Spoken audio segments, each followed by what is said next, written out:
Hey everybody, welcome to another segment of Blind Date. This week I'm uploading the video from the French Alps where I'm spending the week with some friends snowboarding. But the conversation that you are about to see was filmed last week back in Tel Aviv at the headquarters of ironSource, which is probably the biggest company that you've never heard about. It's a billion-dollar company that helps game developers reach bigger audiences. And my friend Dan, he's the chief design officer, which is high-level design executive. Not a lot of chief design officers that I know about. And in this conversation, he's going to tell us how he reached this position and what does he actually do running the design of a billion-dollar company.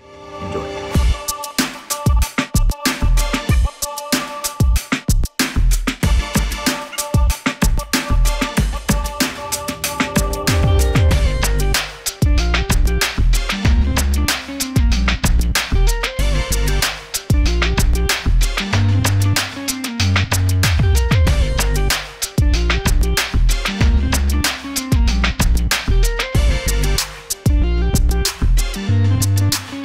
Hey Dan, what's up? Welcome to the third episode of my new podcast, Blind Date. What's up, man? Hi, everything is good. Great. I want to start off by telling the story of how we met each other. It's kind of like a blind date story. Interesting. You remember how we met? I think, it was in Bezalel. We're doing like a design course. Exactly. So I was invited to speak or to kind of be help. like a judge or I don't know. Exactly. And you were kind of like teacher assistant or something? Yeah. Bezalel is like the biggest design school in Israel. And the kind of like lecturer or professor like Ronel, he was asked me to come to speak about my last job. And you actually gave me a ride because you were like teaching assistant. Yes. And so I went on a ride with you. I didn't even it's like know who you were. It was a blind date ride. Yeah. It was like we have to ride each other for 1 hour, and we didn't know nothing about one another. Mm-hmm. But it was actually a super fun ride. And after that, we stayed friends for I think it was 5-6 years. I don't remember. A million years ago. Yeah, awesome. So you have, I think, incredible story of how you went out of school and had I don't know if a streak of meteoric rise or something to the top of a huge company. Do you want to tell the story? What happened? Yeah, I'd be happy to. Cool. Actually, it's a pretty long story, so I'll try to make it short. But I was studying graphic design, and kind of between my third to fourth year, the final year, I started working at a small startup. It was SimilarWeb at the time. Now also a huge startup. Yeah, also a big one. Not because of me. Yeah. I was there for 4 months. But it was kind of my first days because during my study, first of all, I went to Bezalel thinking I'm going to be a motion designer. Okay. So I was really into cinema, and I thought I'm going to do visual effects, and this is why I went to study graphic design.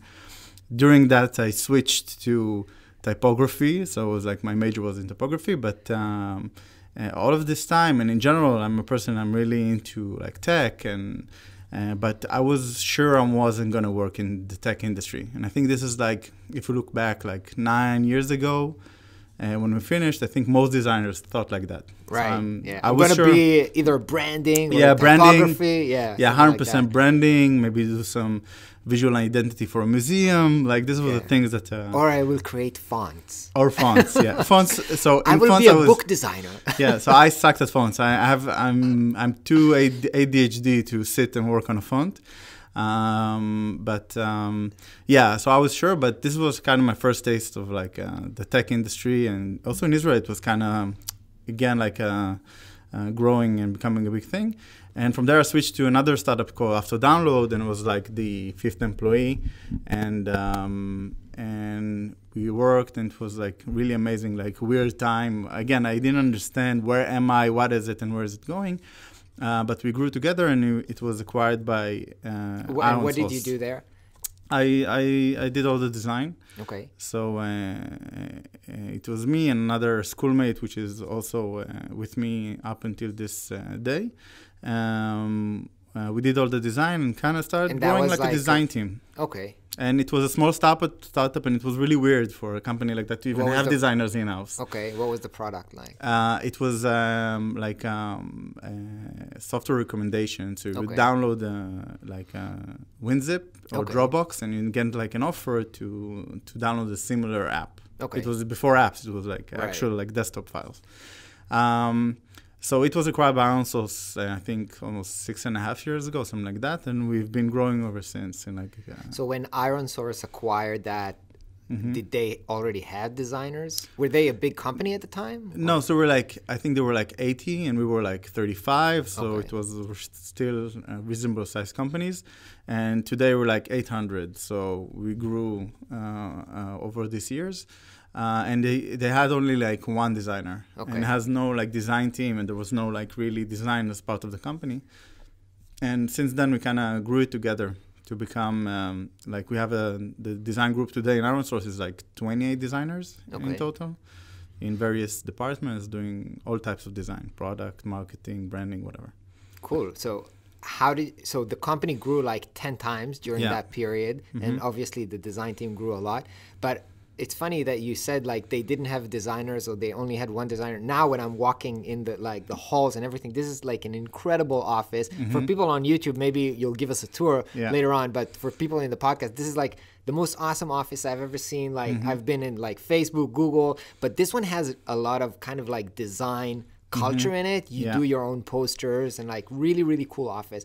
So how did you like started working at a company that's really maybe like technical without any design culture into something that's so designed, it looks like an inherent part of the culture? Like, how did that happen? Yeah, so this is something that I think is a combination of a few things, but we kind of embedded design into the company over the years. And it wasn't because I think it was just the value of it was very noticeable for everyone. From being that person that can solve any problematic presentation to a huge branding issue. So we have these two departments and they change. How do we merge them into something new? And to the culture itself. So we know we have some kind of DNA. How do we pass it to new employees? And design is always the answer to most of this stuff. So we were kind of... But did you have to educate them about this? Did they realize it? It kind of happened naturally. I think it kind of happened naturally. We did get a lot of space to do and create. So again, I think for designers here and for me specifically as a designer, it's like a perfect place to do whatever you want. So you can do like, again, design a presentation or a 20-meter wall in the office itself that would stay for like 5 years. I don't know how long I'm going to stay, but so there's so much room to experiment, to do stuff. And so I think over the years, it just got more and more embedded to the company, and that's it. And you now have a position, is it like chief designer? Yeah. So how... Like, I don't think a lot of companies at this scale, this is like $1 billion company, has this chief designer type of role and have somebody involved in like the high level of the company. How did that happen? Like, so again, I think the founders of the company quickly realized that design could be a very important factor of changing stuff. Okay. And I myself also got more and more embedded in everything that we do. And it also kind of shows the commitment of the company to design in general, which again, we grew it together over the years. And I think you this kind is of why. became like, are you part of like the high level management conversation right now around everything that you do? Yeah, to most of the conversations, we're part of it. It's also because specifically I'm also in charge of all of the marketing, and it's also design, of course, is affecting all of the products that we do. So the combination of everything together is kind of... Okay, so can you explain, like you told me on a recent conversation, like how the design is actually structured in the company, and how did you build it? Yeah, so actually in the last year, it grew very organically over the years, and then we had we call it we call it like the Sarona disaster. So Sarona is the name of the place that we are at the moment. It's the new building. It's the new building. Just moved into, And when we moved here, our studio, like 50% left. Oh, really? Just because of the location? So it's a combination of a lot of stuff. Okay. The main issue is that we didn't evolve as a design group, as a design studio. Before you just had one studio? We had one studio that did all of the design of all of the company. Both marketing, product, everything? Everything. And it put a lot of stress and a lot of conflicts between the designers about what is more important, where should we invest more, and it just became very stressful and did designers had specific roles, like you're a marketing designer or you're a so everybody did everything, which is also one part of my philosophy in general in design, that you can have, like, I think the versatility is very important. I think the kind of the interest of the day-to-day is important, but the company evolved. It became much, much bigger. So if before you had, like, let's say a sales team of 15 people and you had to help them, or like one product that we worked on, suddenly you have like 10 products and 100 salespeople, and everything started to conflict, and it kind of created a lot of stress. And so people were frustrated, like the designers were frustrated. Designers were frustrated. We didn't adjust accordingly in time. We kind of didn't see the growth, like we didn't feel it as fast as we should, and it kind of collapsed. Okay, so that sounds painful. Yeah, it was very hard, and it was also a very big test on us as like the people who are leading this in the company to rebuild it. So we went on a mission to rebuild everything. So you had to hire like a bunch of new designers. We had to and just for a context, like Tel Aviv is super competitive. Like it's there's a lot of big companies like Wix, Facebook trying to hire the best designers. So it's really hard to. Yeah, it was. So we had to go to rebuild. We also refactored the structure of how we managing design. And we switched to what we call the ironSource Design Group, which is actually, we've opened small design teams in each department. So we have three big divisions, and again, everything was served from one centralized studio, which by the way, we also really fought to keep it centralized, because again, my philosophy was that designers need to sit with designers so we can really improve and get feedback, and I try to kind of shelter them from being like too much in other environments, but it doesn't really work in the day-to-day. Okay. So we switched to like 3 different studios and one centralized studio, which is the hub. Okay, so everybody starts from the ironSource studio, but then they go to work at the specific teams. That's part of their process part of the recruitment, like when they start. And we've rebuilt and rehired everyone, and so also the team grew significantly, because now we're. So when you're looking for somebody for your team, you're not looking for like specific skills. No. Or so what do you look for? Usually, the main guideline, let's say, is 2. One is just basic graphic skills. Okay. How good you are at graphic design before everything else. Like, what is that? Layout, typography? Yeah, layout, typography, sensitivity to like hierarchy, to anything which is like you would put under basic graphic skills. Okay. You don't care about UX? No, because I think everything else is something that you can learn. Yeah, and I feel the same. It's very hard to do it the other way around. So I feel exactly when people ask me, if I want to be a designer, can I take some course, do like a half year or something? Say, I really don't think so, because like there's something about learning it for 4 years. You need to get the fundamentals right. Yeah, you have to put it layer over layer, and this is what I'm talking about, the basic stuff, and everything else, I think, is something which is, again, so today it's Sketch or Webflow, and like everything changes all the time. But getting those like fundamental parts is the hardest thing also to teach. So this is one. A second, just a really great person. Yeah. So this is not Do you unique, get like this, I would go out for a beer with that guy type of like... Would I go to lunch? That's lunch, okay. That's great. So, that's fun. So this is the thing. And then, of course, if you have any, like if it's does require any specific skills like product design or marketing, we would check for this, but it's not like the main thing. Yeah, okay. So they go through this hub and then they go into a specific division. Mm-hmm. And in that division, do they work with like developers? Product owners, like specifically with the product team. Or, for example, we have a very big creative studio, so we're working with the business unit on delivering creatives for our advertisers. Okay, so this is with the advertisers. Did you feel like when the idea of the big studio collapsed, did you feel like, I don't know? It's the end of the world. Yeah? Did you? No, so was it, by the way, I don't know if it's okay to ask, but was it like the new idea was forced on you, or you came to the realization that it's a great idea. It's something.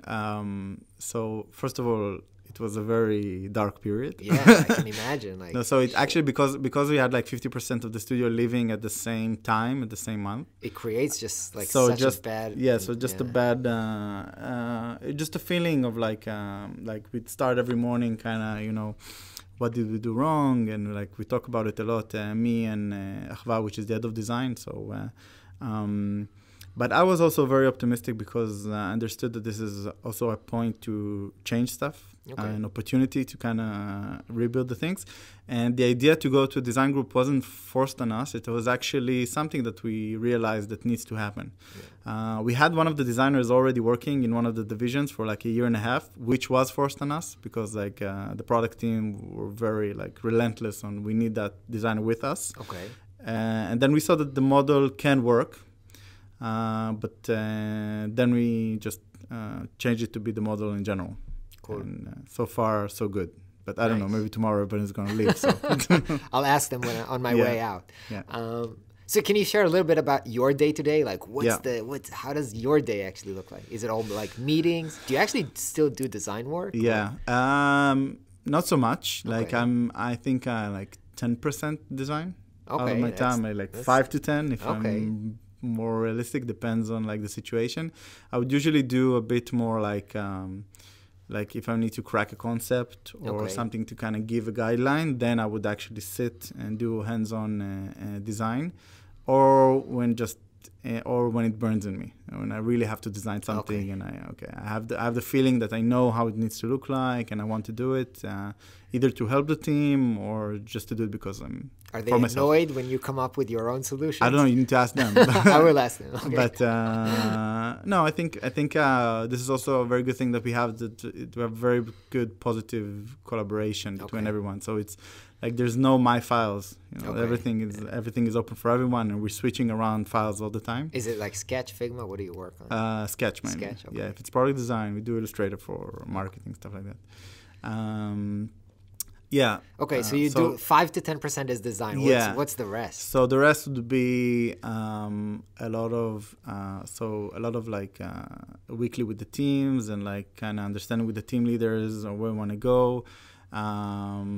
I do a lot of also I have some clients, so we're talking with for big advertisers with us. So I'm doing like workshops or kind of. You're holding the workshops. Yeah. Now, like last week, you were in Finland. Yeah, right? I was at Rovio, for example.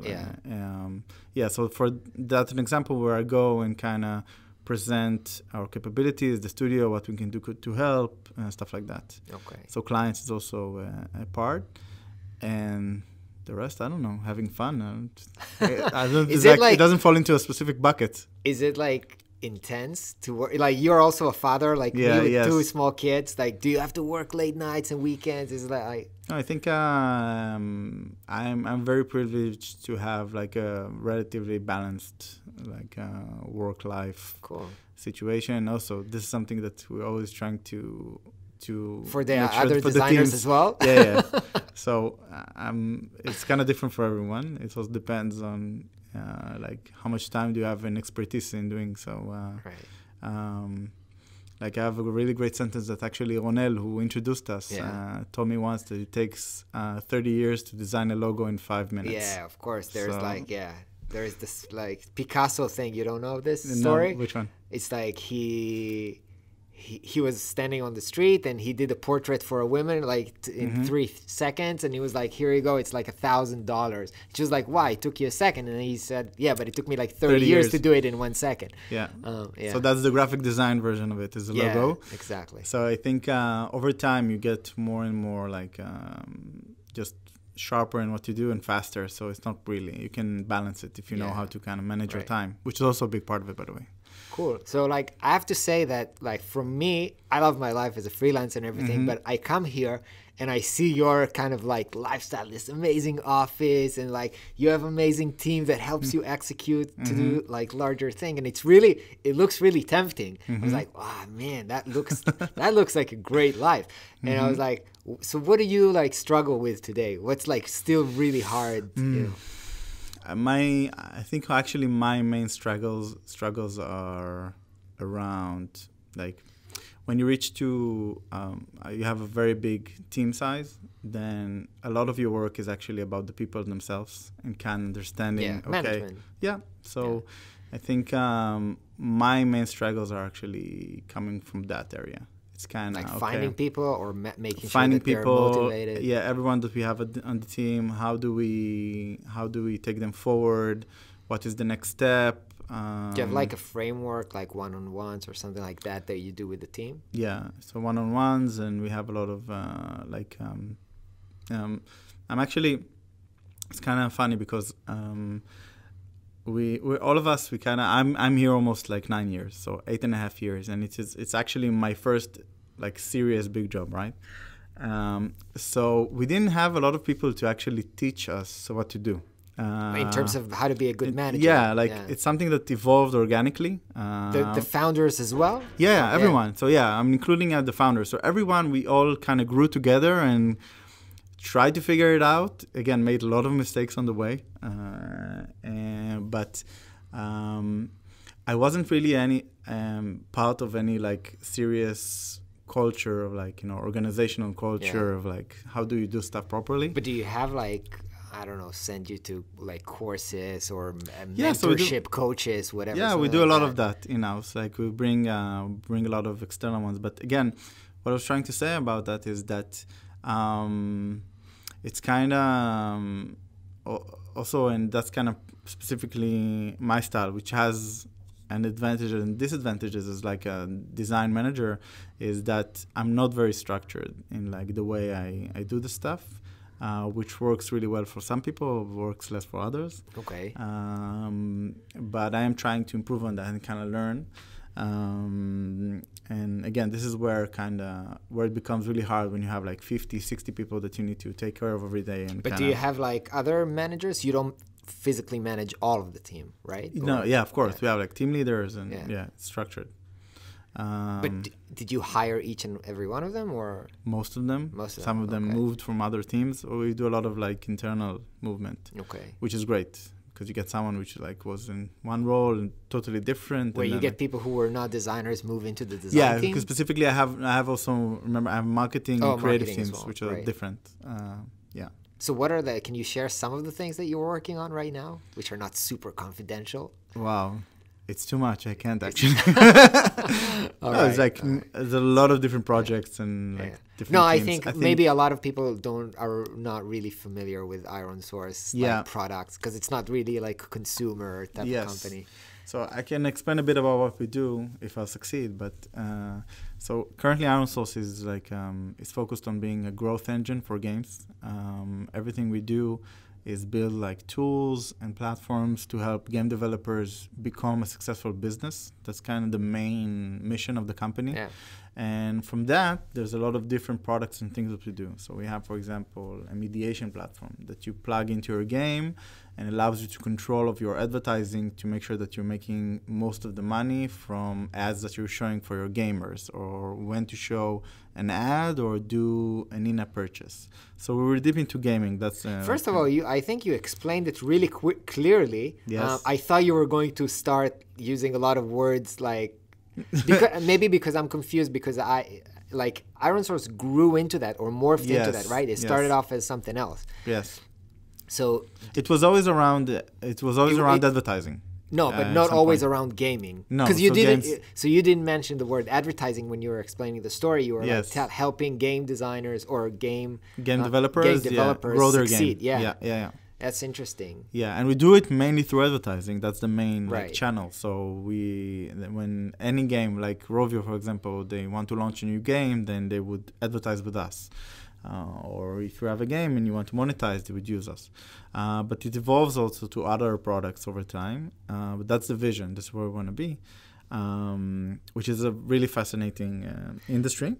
I remember a few years ago when we were talking, you were telling me that you are also doing kind of like internal products that are like experiments. Yeah. Do you still do that? Yes, but not so much. Okay. So in the studio itself, in kind of like we did a lot of internal products which are still being used today. For example, like we have a system called Atlas, which is the booking like business travel for ironSource. Okay. So it's like a full-on system to like open a request. So it's an internal product that you use. Yeah, and we use with like travel agencies. Yeah. Yes.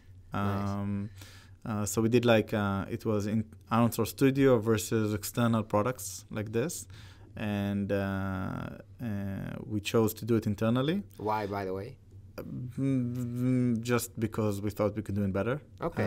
It was either I think this was very expensive and and very. We thought we wanted to do a much more leaner platform than what you would get on a third party. Okay.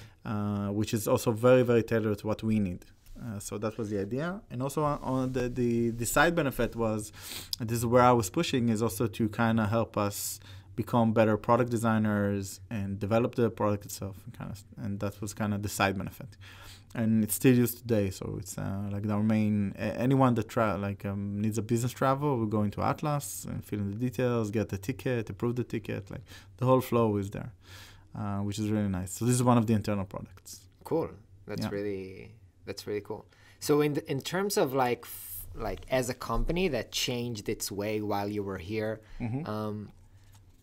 was that it? Because in smaller startups, it's easy to try something, that it doesn't work. We have to pivot. But this is kind of like a company that was successful in a way from the beginning, but then still had to change because of how the market changed and everything. Like, how did that like happen? Like from your perspective, like were you realizing that the company is changing while you were here? Were you like tasked with? Because I have another friend from a company who was like, now I need to find the next new thing for the company or something like that. Where sometimes that you need to find the next thing, but was it the same for ironSource? Or? I think.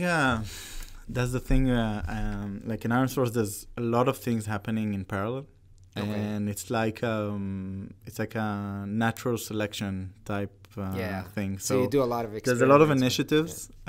It's very open for like what we call bottom up approach of like anyone that has a good enough idea that has any reasonable purpose, then we would actually build it, and then. Over time, things evolve and things stay and things live.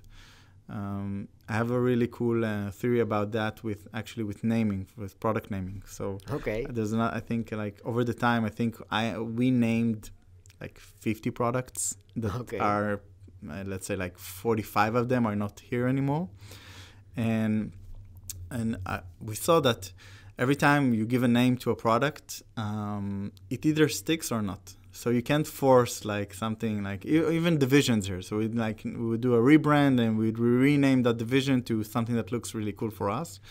But then life continues here and everything is very fast paced. And then you see what drops and what stays. So exactly with names and products here, it's always like fast pacing, changing all the time. And things stick and or die. And overall, like it evolves over time. Which is very interesting because there's always something to design. There's always something like to build and see if it works or not.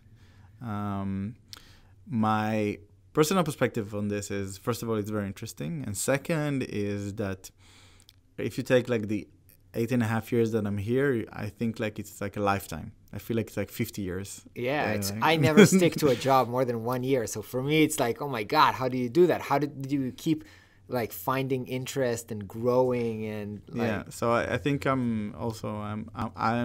live in like two parallel timelines. So I have like the one which is running really fast all the time, and the one which is very, very long at the same time. So it's like you experience both. But I know that your wife is an illustrator, so it's kind of like almost same profession. Yeah. By the way, did you meet in school or something like that? Yeah, we were in the same class. Okay, same class. Amazing. So... But you told me last time we met that like you were experimenting or trying new things because she's selling some of her illustration or doing a calendar, and that you kind of experiment with side projects on working with her on stuff. Yes. So is that something that you like keeps you fresh, or does it just happen sometimes? Or so I'm always trying to be involved in anything that I think I can help with, or like can also help me grow. With my wife, I don't really have an option, so I do it anyway. Do the Facebook ads. No, I just told someone today that she had a book now that was released and it's featured in the New York Times. Nice. And we're like really, Congrats. we're really happy. And I sent it to a friend, and he told me, "Oh my God, you have so much! She has so much talent." I said, "Yeah, my actual plan is to retire and like help her, be her agent. Be her agent, and that's cool. And do what I can with design." But yeah, I'm trying to, as much as possible, to help and learn on the way. There is still so much need for designers to be part of anything. Right. Does she consider herself designer or illustrator? She's more, illustrator. Okay. She wouldn't say that. But of course, as much as possible. Besides that, do you have like side projects or hobbies or things that you do like beside work? Or And no hobbies at the moment. Yeah. 2 kids. I got 2 kids. 2 kids. Yeah, if I can sleep, that would be nice. Yeah, I think I have an Xbox. It's somewhere in the closet. Yeah. But I don't even have that. Yeah, no. At the moment, no. Cool, man. So now you're thinking about 8 years, almost 8 years here? Almost 9, 8 and a half, 9. yeah. Crazy. Yeah. Is there like a lesson that you would give your previous self, like when you just joined, that would, I don't know, help you avoid some of the heartaches or struggles? It's a good question. Do not make a hub of huge designers. No, I don't know. Yeah. No, I know that. I think. By the way, when I look back, everything that I did in the first year was terrible. Okay. Like everything was wrong. Like. Just because you were a junior designer? I was very, very unexperienced and very, very confident at the same time. Yeah, my problem exactly. Yeah, so when you look back, you say like, oh my God, it was so horrible. But I don't know if there's if I could learn in a different way. The good thing is that I had I had the space to learn. But yeah, I think that because your bosses would not be mad if you failed or if something didn't work out. No. So we would fail a lot. It was like something. Like what's an example of a failure? So my most famous failure was actually, I think it was like the second year working here, and one of our clients, we kind of convinced them that we can rebrand his product. Okay. It was like a weird decision. Again, we were more like startup, so we kind of bounced at that opportunity. And I think if I remember correctly, I think it was also a game developer? No, it was then it was software. It was before games. But we had like a design studio already, and we were very confident. Okay, and we can do a branding for you. Yeah, you want like a rebrand because we're very strong at brand design. And they were very happy. And we actually managed to sell them this project for, I think it was almost $200,000. Wow. Okay, that was the price that we took for this project. And we said, it's going to be like 6 months. And there was a whole plan. And we started working on it. And it failed completely. Like in terms of managing the project with the client. And we were like trying to feed them something that they didn't want at all. Because we thought we knew better. And again, young team, young designer, and it doesn't really work. And even though it was such a huge project, also like profit-wise, we had to cancel it. We had to go back, and we even like returned the money. Oh man! It was a huge failure, which was really was funny. It your idea to sell it to them, or you just managed the project? Me and the CEO. No, me and the CEO together. We're really excited about it. We said it's going to be great. We're going to help them. It's going to be great for us and the partnership with them. It was actually the opposite. And the best thing that actually happened from that is that the CEO decided to waive the cost and return everything, even that we worked for like a few months, that it actually turned out to be like a very significant part in the partnership. So yeah, because they trust you now. Yeah, from that point, they loved us so much. And became a much huge client for us, even though this failure was really massive on the design team, I would say. But there's a lot of other failures, I think, if I try to recall.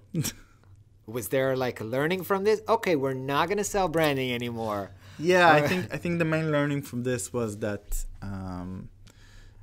and I think it's something that I thought I knew how to do well, is that you can't force a design on someone. Yeah. Like you have to learn how to onboard someone, explain the process. Oh man, I try to pitch that all the time because I think a lot of designers, they just come up, or even worse, they send somebody their work and they were like, yes, why don't they like this, or why won't they buy this? And no, so you really have to we invested so much in presenting it, but we missed completely the fact that who is the client, right, and what will speak for him, and where is the pain that we're trying to solve with branding, which in my eyes was A, but in their eyes was B. So the whole process was really flawed in like how do you pitch your design and how do you take it forward, and it was totally over like I wanted to say over their heads, but it's, again, I'm coming back to like thinking that I know better. Yeah. So it was kind of over their heads, but I think mainly just it wasn't answering their main pain points. So that was the main lesson, and I took it from there. And I think today, even if I have to sell someone why we changed his presentation, something which is small or not that significant, I would still invest in explaining and showing and kind of showing my thought process, which is, again, I think something that a lot of designers don't really know how to do. Yeah. And I know it's critical. Do you do like kind of design presentation in-house when when other designers create work? Do they internally present it to the team? Yeah, so we have like internal design meetups where we do have like all of the design group together and we show what we're working on and talk about it, and we maybe invite people from products to show them and kind of educate and teach. Yeah. So is that a way to teach designers how to present? Do you give them feedback, or is this just like for fun or something? Yeah, so I think this is, first of all, we do it so you get used to presenting your work, right, and showing. And also on the day-to-day, we emphasize every meeting where we are showing a design. We would then probably feedback each other and saying, okay, listen, maybe you should have shown this way, maybe shown like, remember we did that, why didn't you show the reference of why we did this? So I'm specifically, for me, it's a really important point, because I think a lot of good design can go to the waste if you're not really investing time in explaining it and showing, and one of the things that really annoy me is when a designer says, like, between two designs, he would say, yeah, but this is more beautiful, right? Which is like the basic mistakes to do. But it's like, all right, it looks better, but why does it look better? Why does it matter that it looks better? Yeah. Okay. And it's some kind of, most designers when they start are making this mistake. Also me at the time. Yeah, of course. Yeah. All right, man. Dude, it was so good to catch up. Thank you so much for coming to the show. Any last words that you want? Do you want to send people somewhere to buy your wife's latest book? Something? Yeah, it's on Amazon, The Neighbors. The Neighbors. Yeah, it's called The Neighbors. It's actually went out in like 15 countries, so you can probably find it in every language. Nice. Beautiful work. You got to check this out. Yeah. And also check out our Instagram. So we have ironSource Studio, all right, which is great. You can see the stuff that we're working on. Cool. Can you see the awesome posters in the? Yeah, I think we have them. Cool. We're not posting as much. We should have like you should probably run our social. No, not very likely. I don't even post on my own Instagram enough. But so we need fun. Definitely. So that's another thing. Designers need to know how to show their work. Exactly. Right. Yeah. Cool. Awesome, man. Thank you so much. Catch you next time. Bye-bye.